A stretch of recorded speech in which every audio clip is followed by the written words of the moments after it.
마지막 패널들 마지막 파트가 됐습니다. 교육 분야예요. 이덕구 후보님도 답변하시겠고요. 또 김정호 위원장님 질문해 주시기 바랍니다. 네, 두 후보님께 질문드립니다. 최근 5년간 보육료 판결 그리고 각종 불가역 및 인건 상승 등으로 잠깐만. 보상을 듣겠거든요. 네, 바짝 대고. 네. 어린이집 운영이 상당히 어려운 상황입니다. 그런 가운데도 인근 홍성군과 장지군에서는 이미 2008년도부터 영유아 아동 1인당 하루 69g씩의 지역사를 지원하고 있답니다. 우리 서청구는 노인복지 관련해서는 지역복지 우리 사례로 선정된 만큼 많은 지원이 이루어지고 있는데요. 이에 비해 풍량호들을 위한 지원은 미비합니다. 두 후보님은 우리 지역 영유아를 위해도 1인 69g씩 서야 쌀을 지원해 주실 의향이 있으신지 말씀해 주시고, 구수가 되시면 영유아 보육에 대한 지원은 어디까지 생각하고 계신지 말씀해 주시기 바랍니다. 예, 앞서도 말씀을 드렸는데 이 사람을 키우고 가르치는 일보다 더 중요한 가치는 없다고 생각합니다. 어느 분에서 쌀을 69g씩 지원을 하는데 그런 의사가 없느냐라고 말씀을 하셨는데요. 충분히 검토를 해서 지원을 할 수 있다고 생각합니다. 어린이집이 가지고 있는 역할 그리고 또 기능에 대해서 누구도 부인할 수가 없을 겁니다. 다만 실질적으로 운영되는 걸 보니까 매우 열악한 것을 느꼈습니다. 특히 인건비나 이런 측면에서 보니까 매우 열악했어요. 그럼에도 불구하고 의지를 가지고 열심히 노력하는 모습을 많이 봤습니다. 이 부분은 노인 복지에 관련된 사업체에서 종사하는 인력도 거의 비슷합니다. 그러니까 사회복지가 굉장히 확충되고 있는데 사회복지 인력들에 대한 처우나 이런 부분은 굉장히 열악하다. 아마 우리 국민들께서도 잘 모르실 겁니다. 생활하기 어려울 정도의 처우를 갖고 일하고 계시다 이렇게 보시면 됩니다. 구체적으로 제가 뭐라고 말씀을 못 드리겠어요. 다만 영유아 보육시설에서 종사하는 분하고 노인 관련 아니면 사회복지 어떤 단체나 시설 관련해서 근무하시는 분들의 처우는 거의 비슷하게 열악하다라고 하는 걸 느꼈습니다. 그래서 영유아 보육시설에 대한 어떤 지원이나 이 부분만을 가지고 이게 할 수는 없는 것 같아요. 사회복지 전반 분야에 대해서 정말 재검토를 하고 정리를 해야 그리고 이 처우나 지원 문제가 한꺼번에 정리가 될 수 있을 것 같습니다. 그런 글로 전반적인 것을 연구해서 정리를 하겠습니다. 네, 노광래 후보님 답변해 주세요. 예, 문제가 제기되지 않아도 사실은 말하고 싶은 부분이었습니다. 서울 마포구 구청장이 공약 제1호로 내걸었던 게 2010년도에 어린이집 지원 확대였습니다. 내용을 잘 안다는 뜻이거든요. 지금은 맞벌이를 하지 않으면 살기 어려워요. 지출이 많아요. 자동차 가져야죠. 전화기 휴대폰 식구대로 가져야죠. 이런저런 외식도 해야 돼요. 그래서 맞벌이를 하지 않으면 안 되는 구조인데 문제는 아이들을 영유아 때부터 맡겨야 됩니다. 저희는 제 집은 90세 노모를 모시고 저희 내외 아들 내외 딸 손자 둘 8식구 4대가 살고 있습니다. 사는 재미도 있어요. 그런데 제가 어린이집 얘기를 하는 거지, 이 얘기를 왜 하냐면 제가 선거에 떨어지고 어디 마음을 붙일 데가 없어서 손자하고 어린이집 데려다주고 데려오고 시장도 가고 했는데 그때마다 느끼는 것이 어린이집 처우 지원 정말 열악하다 이렇게 제가 느꼈습니다. 그래서 우리 지금 패널이 말씀하신 부분을 공감하고요. 그리고 특히 영유아 부분 보육 문제 지적하시는 저는 다니면서 이런 생각을 들었어요. 영유아를 전담할 시설 또 운영 체제를 좀 지원을 늘려서 이렇게 우리들이 여기 얼마나 조심스럽고 어렵습니까? 그걸 키우는 그래서 그 부분을 안심하고 맡길 수 있는 어떤 체제, 시스템 이런 것들을 의견을 들어서 마련해주고 싶다. 그런 강한 욕구를 갖고 있고요. 이 어린이집이 소규모로 지금 여러 군데 이렇게 있는데 이 부분도 고려해서 정말 다른 아까 얘기하신 대로 다른 사회복지 종사자도 처우가 열악합니다만 이 어린이집 교사들 정말 하는 일에 비해서는 어렵다는 걸 제가 실감했기 때문에 그렇게 하겠습니다. 네. 공통질의 맞으시는지. 네, 이것도 맞는 공통질의입니다. 서천구는 재정 자립도가 낮은 상태에도 불구하고 타 시군에 비해 영재스쿨, 방과후 학교 등 교육에 많은 예산을 지원하고 있습니다. 그리고 서천의 학생들은 농어촌 특별전형을 혜택도 받고 있습니다. 명문대 진학이 인생의 전부는 아니지만 학력의 잣대가 명문대 진학이며 서천군도 이를 감안해서 지원이 많이 있는 걸로 알고 있습니다. 그럼에도 불구하고 그 사고가 미미한 이유가 어디에 있다고 보시는지, 그 해법은 없는지 노방의 후보님부터 말씀해 주시기 바랍니다. 나름대로 지금까지 군이 노력을 하지 않았다고 저는 얘기할 수 없다고 봅니다. 인재스쿨도 운영했고 장학금도 많이 조성하는 노력도 했고, 그런데 우리가 그 지역에서 농촌 지역에서 교육의 핸디캡 문제 많이 있다고 봅니다. 저는 개인적으로는 정말 영어, 영어로 이렇게 외국어를 한마디로 얘기하면 그렇지만 어쨌든 외국어, 그리고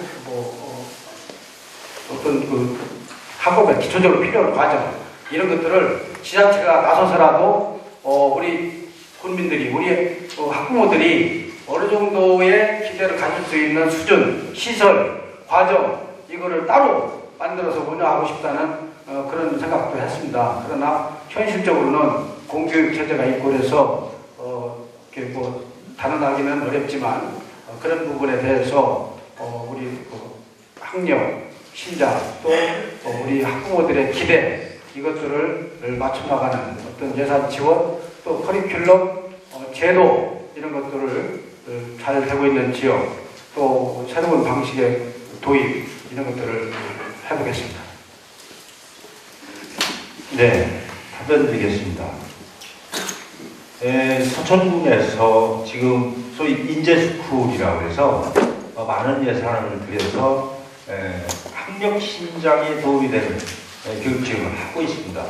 이외에도 이제 방과학교라든지 여러 가지 형태로 교육 지원을 하고 있는데, 인재스쿨에 대해서 말씀을 드리면 이 명문대 진학을 목표로 하는 건 분명합니다. 근데 그 이유가 서천군 중학생들의 상위 10% 실력을 가진 학생들이 85%가 외부 고등학교로 진학을 합니다.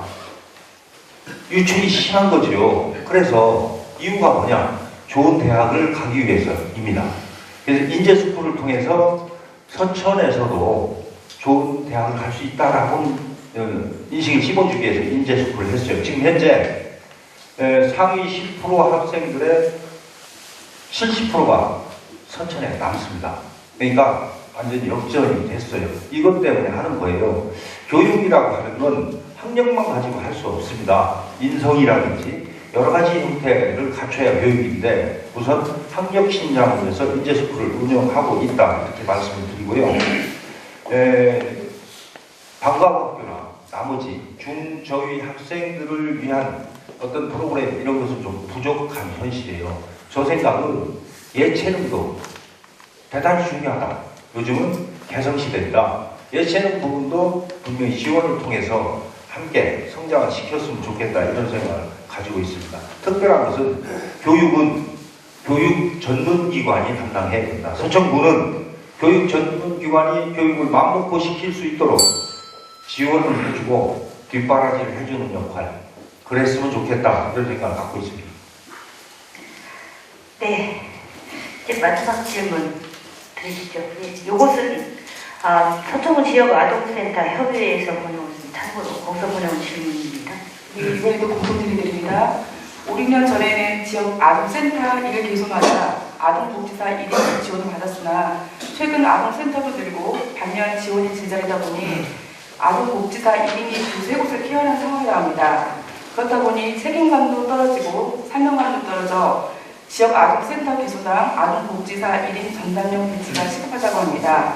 이에 따른 전담형 아동복지교사 파견을 위한 일자리 예산 편성, 지역 아동센터 추천 아동복지교사에 대한 고성채용제 적용을 시행하실 의사가 있으신지, 뜻이 있으시다면 이에 대한 예산을 어떻게 확보하실지 말씀해 주시기 바랍니다. 네, 죄송합니다. 질문 내용을 제가 잘 몰라서 이제 문서로 된 것도 좀 봤어요. 지역아동센터 개소당 아동복지교사 1명 전담으로 돼 있는데 실효성이 떨어진다. 좀 더 배치했으면 좋지 않겠나. 이해 잘못하셨는데 5, 6년 전에는 한 명이 일개수를 담당했는데 현재는 예산이 줄다 보니까 한 명이 두세 개씩 담당을 해서 그 교사들의 사명감도 떨어지고 한 3, 40명 되다 보니까 그 효율성 떨어진다. 1개수 1인 배치 가능하겠는가? 요 얘기입니다. 제가 그 지역 아동센터 관련해서 사회복지법이 이게 출범할 때 제가 좀 도와준 적이 있어요. 전담 교사도 있어야 되고 뭐 복지사도 있어야 되고 하는 그런 법적 기준이 있습니다. 그런데 이제 지금 복지 전담 교사 1위인데 예산이 이제 줄다 보니까 그 부분에 대해서 이제 좀 교사가 많이 부족하다. 그거를 보충할 방법이 없겠는가 이렇게 이해가 됩니다. 이 지역 아동센터 운영에 있어서 이게 지금 서천군 자체 사업으로 돌아가는 게 아니에요. 인허가는 도에서 해주고 또 사회복지비 자체가 위에서부터 내려옵니다. 그래서 이 부분에 있어서 우리가 확충을 하려면 아마 수수분비를 더 투입해야 되는 문제인 것 같습니다. 사회적으로 여러 가지 문제가 많지요. 지역이든 단체들. 이 문제를 예산의 문제가 있음에도 불구하고 선거를 의식해서 그거 뭐 충분히 할 수 있습니다. 이렇게 답변하면 옳지 않은 것 같아요. 적어도 또 다른 지역, 부여나 보령이나 이런 지역도 이 똑같은 적용을 받고 있거든요. 그래서 분비로 가능한 영역이 있다면 그건 가능하겠지만 제 생각은 국가나 정부 지원 또는 제도적 차원 검토하고요. 나머지 여력이 있는 부분에 대해서 우리가 굴에서 예산을 투입한다든지 좀 더 지원을 늘린다든지 하는 방향으로 추진하는 것이 옳다고 이렇게 생각을 합니다. 예, 아동센터를 가보니까요, 시설별로 좀 차이가 많더라고요. 아마 당연히 그 아동 숫자도 차이가 많을 겁니다. 지금 말씀하신 내용이 한 명이 두세대를 이렇게 가르치다 보니까 책임감, 또 사명감, 실적 이런 것도 그 의식이 약해서 어려움이 있고 실제로 두세 군데를 한다는 게 쉽지 않다 이런 말씀이었는데 그 아동 숫자의 문제도 있는지 또 예산 문제 때문에 단순히 그렇게 된 건지는 제가 좀 공부를 한 이후에 해야 될 것 사항이 같고요.